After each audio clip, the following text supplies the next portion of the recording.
प्यार और सम्मान दो ऐसे उपहार है, अगर आप सभी को देने लग जाओ तो बेजुबान भी छुप जाते। जिस दिन तुम्हें अपना मूल्य पता लग गया, उस दिन के बाद तुम किसी के द्वारा की गई निंदा या प्रशंसा से कोई फर्क नहीं पड़ेगा। संपूर्ण संसार में दुख से बड़ा कोई मित्र नहीं, क्योंकि दुख ही है जो इंसान को ईश्वर की याद दिलाता है।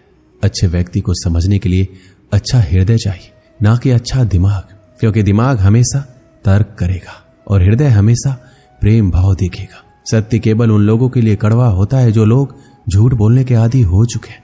हर अनुभव कुछ ना कुछ सिखाता है, इसलिए हर अनुभव महत्वपूर्ण है। हम अपनी गलतियों से भी सीख सकते हैं। पेट में गया हुआ विष केवल एक मनुष्य को मारता है, परंतु कान में गया हुआ विष कई संबंधों को मार देता है। अपनी नजर हमेशा उस चीज पर रखो जिसे तुम पाना चाहते हो, उस पर नहीं जिसे तुम खो चुके हो। इंसान की आदत है, नहीं मिला तो सब्र नहीं करता और मिल जाए तो कदर नहीं करता। जिंदगी में सब लोग दोस्त या रिश्तेदार बनकर नहीं आते, कुछ लोग सबक बनकर भी आते हैं। पीठ हमेशा मजबूत रखनी चाहिए, क्योंकि शाबाशी और धोखा दोनों ही पीछे से मिलते हैं। कुछ लोग आपसे इसलिए भी नफरत करने लग जाते हैं क्योंकि आपकी सही बातें उन्हें कड़वी लग जाती है। जो साथ रहकर भी किसी के हो वो दूर रहे तो ही अच्छा है। किस्मत सिर्फ मेहनत से बदलती है, बैठकर सोचते रहने से नहीं। सिर्फ उसी के सामने झुको, वो किसी के सामने तुम्हें झुकने नहीं देगा। श्री कृष्ण कहते हैं, करने दो जो आपकी बुराई करते हैं। ऐसी छोटी छोटी बातें तो सिर्फ छोटे लोग ही करते हैं। सिर्फ धोखा देना ही धोखा नहीं होता, लेकिन किसी के साथ अपनेपन का नाटक करना यह बहुत ही बड़ा धोखा होता है। जो आपकी सही बातों का भी गलत मतलब निकालते हैं, उनको सफाई देने में अपना वक्त बर्बाद मत करो। एक दिन शिकायत आपको वक्त से नहीं बल्कि खुद से होगी कि एक खूबसूरत जिंदगी आपके सामने थी और आप दुनियादारी में उलझे रहे। एक बार माफ करके अच्छे बन जाओ, परंतु दोबारा उस इंसान पर भरोसा करके बेवकूफ मत बनो। अपने तो वो होते हैं जिन्हें आपके दर्द का एहसास हो, वरना हाल चाल तो रोड पर आते जाते लोग भी पूछ लेते। मेहनत का फल और समस्याओं का हल देरी से ही सही पर मिलता जरूर है। जब आप दूसरों का अच्छा चाहते हैं तो वही चीजें आपके जीवन में वापस आती है। यही प्रकृति का नियम है। टूटी हुई चीजें सबसे ज्यादा तकलीफ देती है, जैसे भरोसा, दिल, नींद और सबसे अधिक उम्मीद। बस तुम खुद से मत हारना, बाकी सब श्री कृष्ण देख लेंगे। जो इंसान अच्छे विचारों और अच्छे संस्कारों को पकड़ लेता है, उनके हाथ में मानव पकड़ने की जरूरत नहीं पड़ती। वक्त जब न्याय करता है तो गवाहों की जरूरत नहीं पड़ती। माफी मांगने वाले हमेशा गलत नहीं होते। कुछ लोग झुक जाते हैं, पता है क्यों? रिश्तों को बचाने के लिए। इच्छा पूरी नहीं होगी तो क्रोध बढ़ेगा और पूरी होने पर लोभ। इसलिए जीवन में हर परिस्थिति में धैर्य बनाए रखना ही श्रेष्ठ है। कई वर्षों पहले एक राज्य में मिदास नाम का एक लोभी राजा राज्य करता था। उसकी एक बहुत ही सुंदर पुत्री थी जिसका नाम सुनैना था। मिदास अपनी पुत्री से बेहद प्रेम करता था, किंतु उससे कहीं अधिक उसे सोने से प्रेम था। उसके खजाने में सोने का भंडार था। उतना सोना दुनिया में किसी भी राजा के खजाने में नहीं था। इसके बाद भी खजाने में जितना सोना बढ़ता, राजा मिदास की लालसा उतनी ही बढ़ती जाती। उसके दिन का अधिकांश समय खजाने में रखे सोने को गिनने में निकल जाता था। सोने के लालसा में अक्सर वो अपनी पुत्री को अनदेखा कर देता था। दिन पर दिन उसकी सोने की ललक बढ़ती जा रही थी और अधिक सोना प्राप्त करने के उद्देश्य से उसने एक बार अन्न जल त्याग कर ईश्वर की कठोर उपासना की। उसकी उपासना से प्रसन्न होकर ईश्वर ने उसे दर्शन दिए और मनचाहा वरदान मांगने को कहा। मिदास बोला, हे ईश्वर, मुझे वरदान दीजिए कि मैं जिस भी वस्तु को छूं वो सोना ही बन जाए। ईश्वर मिदास की लालसा समझ रहे थे।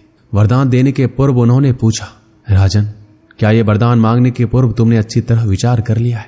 हे ईश्वर, मैं इस विश्व का सबसे धनी राजा बनना चाहता हूं। मैंने अच्छी तरह से सोच लिया है, मुझे यही वरदान चाहिए। कृपया मुझे यह वरदान प्रदान कीजिए। तथास्तु, मैं तुम्हें वरदान देता हूं कि कल सूर्य की पहली किरण के साथ तुम जिस भी वस्तु को छुओगे वो सोने की बन जाएगी। आशीर्वाद देने के उपरांत ईश्वर अंतर्ध्यान हो गए। राजा मिदास ये वरदान पाकर खुशी से फूला नहीं समाया। दूसरे दिन सोकर उठने के उपरांत अपनी शक्ति परखने के लिए उसने अपने पलंग को छूकर देखा। वह पलंग सोने का बन गया। मिदास बहुत खुश हुआ। दिन भर वह सुध बुध खोकर अपने महल के हर चीजों को सोने में परिवर्तित करने में लगा रहा। उसे भोजन तक का होश ना रहा। शाम तक वह थक कर चूर हो गया था। उसे जोरों की भूख लग गई थी। उसने अपने सेवकों को भोजन परोसने के लिए कहा। भोजन परोसा गया, किंतु ये क्या? जैसे उसने भोजन को हाथ लगाया तो सोने में परिवर्तित हो गया। अब सोने को तो खाया नहीं जा सकता था, भूख से बेहाल राजा मिदास ने फल खाकर भूख मिटानी चाहिए, किंतु उसके छूते ही वो भी सोने में परिवर्तित हो गया। वह गुस्से से तिलमिला उठा और उठकर बाहर चला गया। बाहर टहलते हुए अपने महल के उद्यान में पहुंचा। वहां उसने देखा कि उसकी नन्ही पुत्री सुनैना खेल रही है। उसका सुंदर मुख देख राजा के मन में प्रेम उमड़ आया। कुछ क्षणों के लिए वह अपनी भूख भूल गया। जब सुनैना ने अपने पिता को देखा तो उसके पास दौड़ी चली आई और प्रेम पूर्वक उससे लिपट गई। राजा मिदास ने प्रेम जताते हुए उसके सिर पर हाथ फेरा और तुरंत ही वह सोने में परिवर्तित हो गई। अपनी नन्ही पुत्री को सोने का बना देख वह दुखी हो गया और रोने लगा। उसने पुनः ईश्वर से प्रार्थना की। प्रार्थना सुनकर ईश्वर प्रकट हुए और उसने पूछा, राजन क्या हुआ, अब तुम्हें क्या वरदान चाहिए? मिदास रो रो कर कहने लगा, हे ईश्वर मुझे क्षमा करें, सोने की लालसा में मेरी बुद्धि भ्रष्ट हो गई थी। मैं ये वरदान मांग बैठा था, किंतु अपनी पुत्री को खोने के बाद अब मेरी आंखें खुल गई है। मुझे समझ आ गया है कि हर वस्तु अमूल्य है और उन सब में सबसे अमूल्य है मेरी पुत्री। भगवान कृपया ये वरदान वापस ले लीजिए, मेरी पुत्री मुझे लौटा दीजिए। मैं सोने की लालसा त्याग दूंगा और अपना कोषागार निर्धनों और जरूरतमंदों के लिए खोल दूंगा। ईश्वर ने जब उसके पछतावे के आंसू देखे तो अपना वरदान वापस ले लिया। दूसरे दिन सूर्य की पहली किरण के साथ सारी वस्तुएं अपने वास्तविक रूप में आने लगी। राजा मिदास की पुत्री भी अपने वास्तविक रूप में आ गई। उसने अपने वचन के अनुसार अपना कोषागार निर्धनों और जरूरतमंदों के लिए खोल दिया। उसका लोभ खत्म हो चुका था। वो एक संतुष्ट जीवन व्यतीत करने लगा। इस कहानी से हमें क्या सीख मिलती है? धन महत्वपूर्ण अवश्य है, किंतु सर्वस्व नहीं। प्रेम, खुशी, संतुष्टि कभी भी धन से खरीदी नहीं जा सकती। इसलिए लोभ ना करें। लोभ का परिणाम हमेशा बुरा ही होता है। दोस्तों इस वीडियो में बस इतना ही। मिलते हैं अगली वीडियो में। जय श्री कृष्ण।